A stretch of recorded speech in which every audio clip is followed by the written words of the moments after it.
Welcome to In the Zone with Anthony. It's a brand new year, but we're coming at you with the same hard-hitting sports action. And with the new year comes resolutions.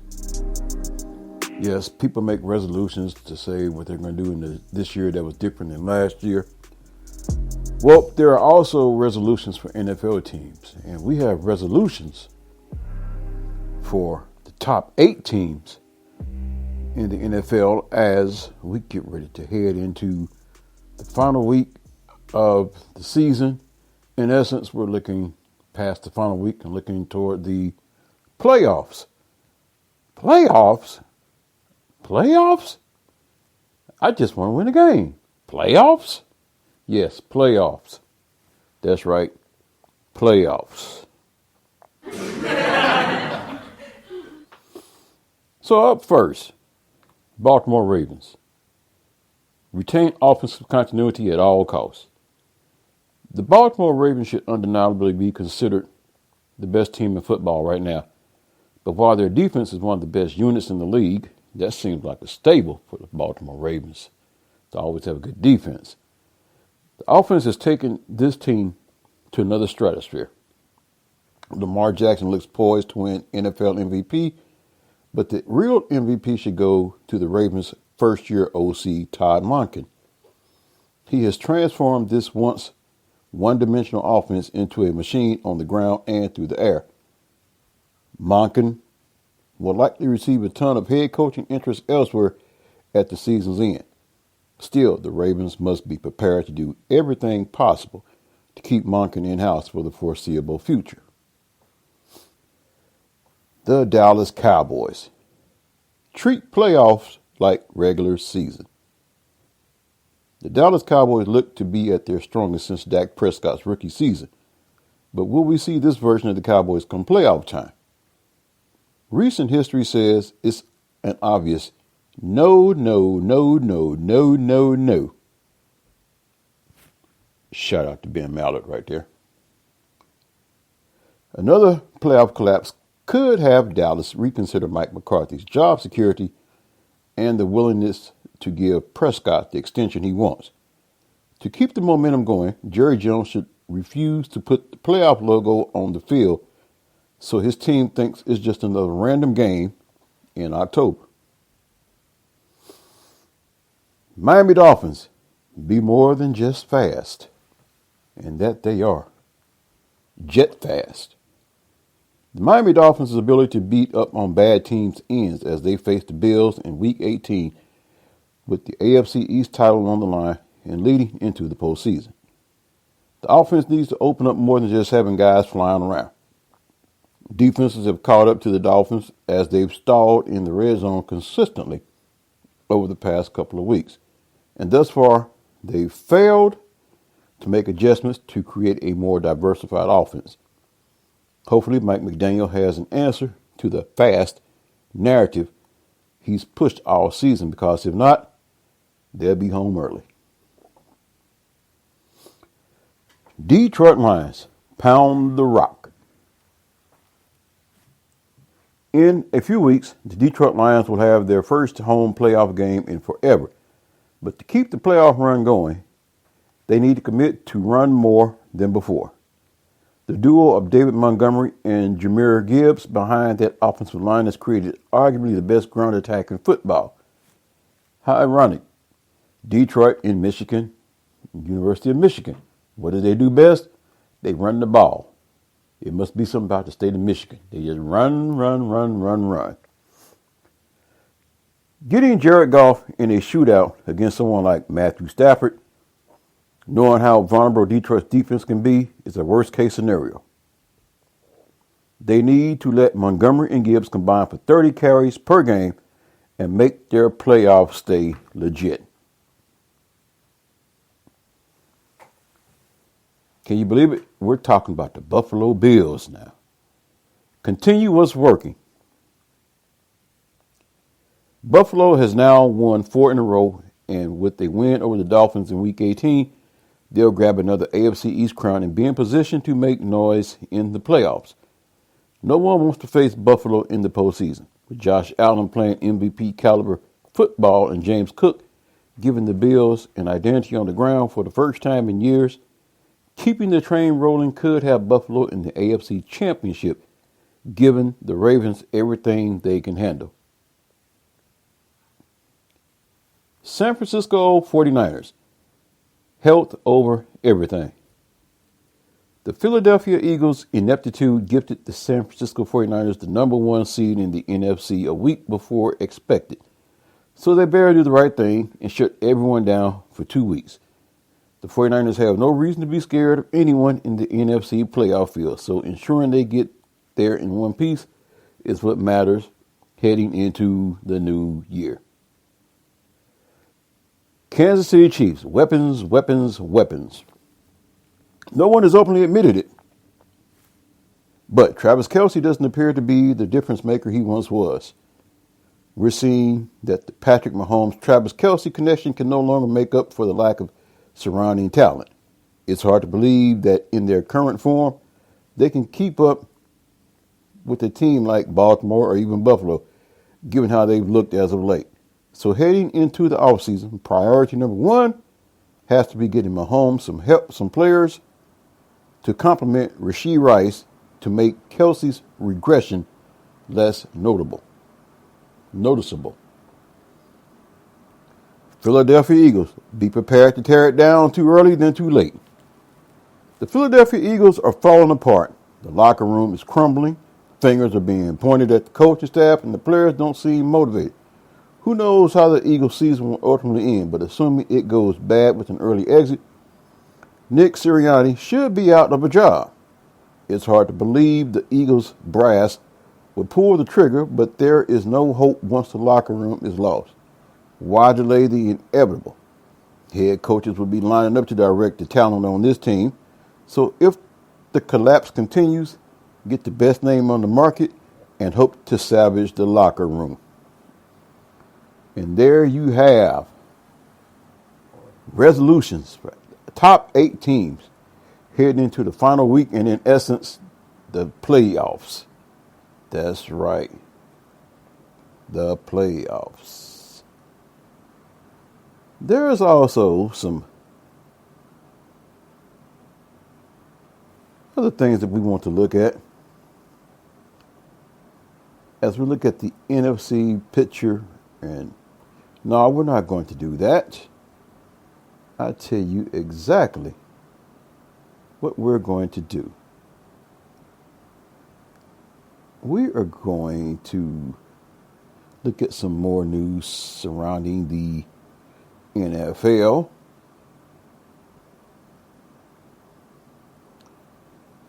As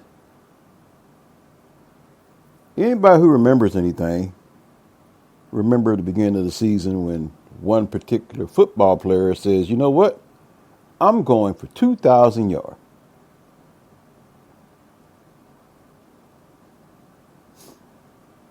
Who was that player? Well, there's only one player I know that would have done something like that. And that would be one Tyreek Hill.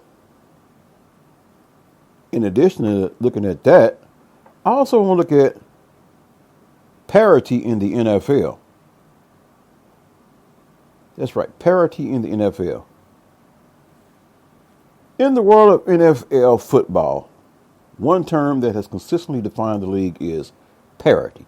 Parity refers to the competitive balance among teams, ensuring that no single franchise consistently dominates the competition. This concept has been a cornerstone of the NFL's success dating back decades to the visionary leadership of individuals like Wellington Mara, a former owner of the New York Giants. Parity in the NFL isn't just a matter of chance. It's a deliberate strategy that has proven to be beneficial for both the league and its fans. The key to achieving parity lies in the league's commitment to revenue sharing, where all teams have an equal opportunity to succeed.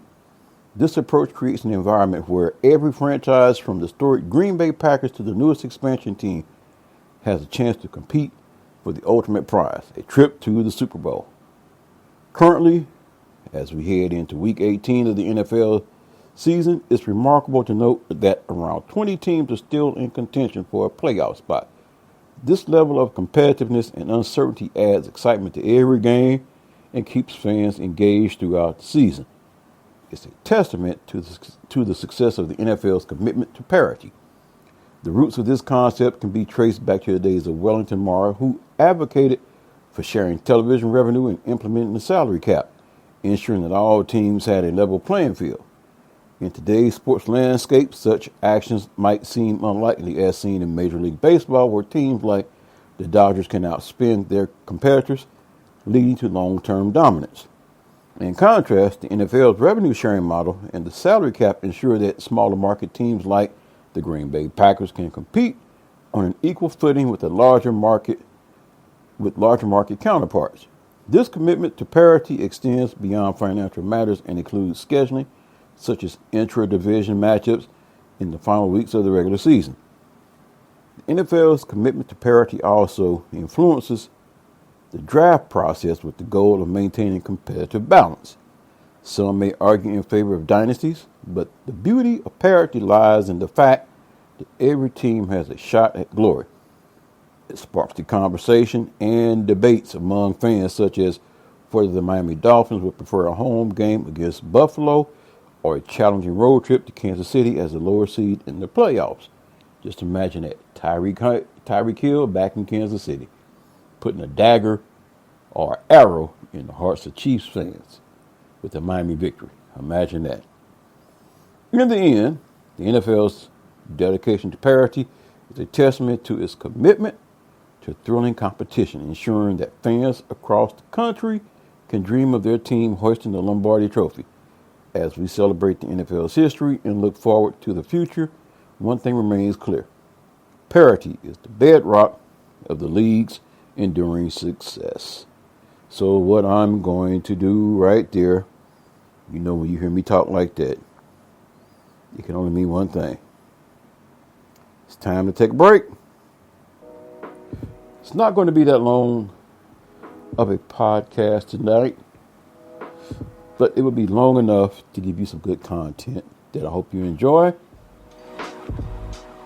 You're locked in the zone with Anthony. Be right back after a word from my sponsor, so don't you dare go nowhere. Stay locked in the zone.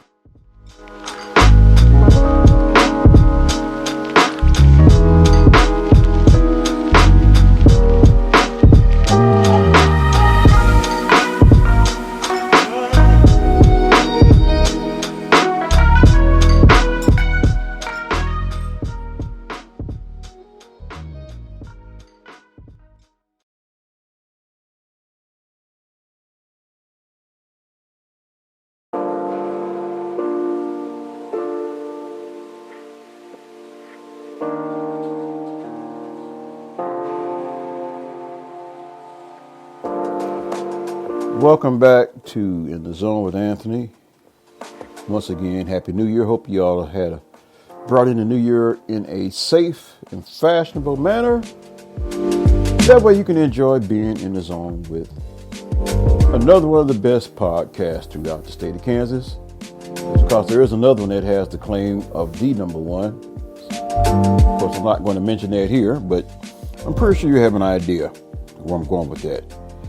Anyway, this past week in football, there were some things that happened, and you know that each week there's always some type of overreaction. So, I'm going to look at 5 overreactions to Week 17 of the NFL season. Lions-Cowboys calls. We'll get to that. But nothing generates as much buzz and excitement as the NFL. Week after week, the intensity continues to be ratcheted up as we race toward the postseason. As usual, several noteworthy headlines emerge from this past week's gridiron action. So without further ado, here are 5 overreactions to what we saw in the NFL in Week 17. Number 5, Mike Tomlin was on bath salts at the start of December. There is no other explanation to account for the decision to start Mitch Trubisky. The Pittsburgh Steelers were comfortably sitting at 7-4 with games against the Arizona Cardinals, New England Patriots and Indianapolis Colts on the horizon. Life should have been good, but then Kenny Pickett went down with an ankle injury. Mike Tomlin gets a free pass return to Trubisky against the Cardinals, as he was the only pivot dressed. But 117 passing yards and 3 points later, Tomlin should have been convinced to look elsewhere. Instead, the Steelers rode Trubisky for 2 agonizing games longer, putting their playoff hopes on life support. If Tomlin was of clear mind, it's unlikely Trubisky's tenure as starting quarterback would have lasted 3 games. Number 4, nobody deserves to win the NFC South. The NFL playoffs would be so much more entertaining if the 7 best teams made the postseason. Rather, we include all 8 division winners, including whichever sad sack franchise unwillingly stumbles into the NFC South automatic berth. The Tampa Bay Buccaneers are still in the driver's seat this season, but their effort against the New Orleans Saints in Week 17 left a lot to be desired. Tampa could have clinched a division, banner, and playoff berth with a win, but ended up dropping a decisive 23-13 decision as a 2.5 home chalk. It all comes down to Week 18, with Bucs, Saints, and Atlanta Falcons all still in contention. Whichever team emerges with the home playoff game definitely doesn't deserve it. I always say, those teams that have losing records that win their division, they don't deserve a home game. And I'm pretty sure there's some of you listening out there will agree. Make them go on the road to a team that win their division with a better record. Number 3, Los Angeles Rams are going on an extended playoff run. The Los Angeles Rams 2022 campaign was an unmitigated disaster. In a vacuum, the Rams looked like a bottom-feeding team with no direction or skill. But that season is sandwiched between a Super Bowl win and what's presumed to be another deep playoff run. Sean McVay is extracting maximum value from his offensive contributors. The Rams averaged the 7th most yards and 8th most points, amplifying their production over the latter part of the campaign. Moreover, they've allowed 4 of their past 6 opponents to 339 yards or fewer. If LA can sustain its defensive improvements, there could be no stopping them in the playoffs. Don't be surprised if you see them making some noise in the NFC Championship game. Number 2, every Packers quarterback will eventually end up in the Hall of Fame. Add Green Bay Packers quarterbacks making the Hall of Fame to the list of death and taxes. All this franchise has done since early down football is produce Hall-worthy signal callers. Ernie Herber, Bart Starr, Brett Favre, eventually Aaron Rodgers, and maybe even Jordan Love will walk the same path to Canton, Ohio. When the Packers needed him the most, Love threw for 256 yards and 3 scores, moving his team back into a playoff spot. That ratchets Love's season-long totals up to 3,843 passing yards and 30 scores, nearly matching Rodgers' 16-game passing yard total of 4,038 and surpassing his 28 touchdown passes, with fewer interceptions to boot. Granted, Love's got a lot of work left to do to reach the stratosphere of his predecessors. Still, Packers fans have to be pleased with early results. And number 1, NFL officials are the worst. Let's qualify this hot take. Being an official is not easy. Still, that doesn't excuse you for being terrible at your job. The officiating crew absolutely butchered the crucial NFC showdown between Detroit Lions and Dallas Cowboys. We all know what happened, so we can spare Lions fans reliving that nightmare. What's swept under the rug is devastating impact that had on the NFC playoff landscape. The Cowboys were handed the NFC East lead. The Eagles were relegated to the 5th seed. The San Francisco 49ers were gift-wrapped the 1st seed. Dallas was promoted to the 2nd seed. The Lions were bumped into the 3rd seed, robbing them of their chance at a conference title and first-round bye. If you went to Taco Bell and were continuously shortchanged or given the wrong order, you'd expect heads to roll. Coincidentally, that's probably where some of these officials will end up working when their officiating career comes to an end, as is the case with In the Zone. Hopefully, you have enjoyed this short but sweet episode of In the Zone as we kick off the new year and give you some NFL tape. But until the next time, take care of yourself and each other. Do me a favor, listen to this podcast, share this podcast, let everybody know that you're locked in the zone with yours truly, Anthony Smith. Until next time, take care of yourself, be blessed.